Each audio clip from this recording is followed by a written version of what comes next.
découvert mon cancer alors que j'étais enceinte de 3 mois. Donc il a été diagnostiqué en cours de grossesse. Il y avait une histoire familiale donc du côté de mon papa qui était déjà connue, mais j'avais pas souhaité moi à l'époque faire de dépistage.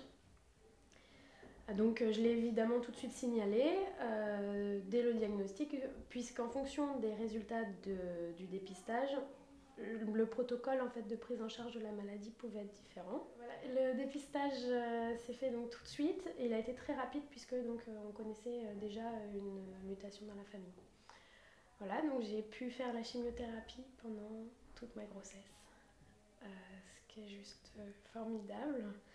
Et après donc j'ai accouché, j'ai eu de la radiothérapie très rapidement en fait parce qu'il y a des délais très courts à respecter. J'ai eu une opération de double mastectomie avec reconstruction immédiate par prothèse simple. Ça c'est pareil, reconstruction immédiate pour moi c'était une chance puisqu'on passe une seule fois sur le billard, ce qui n'est pas négligeable. Voilà, et j'ai pu bénéficier ensuite de l'hypomodelage et du tatouage.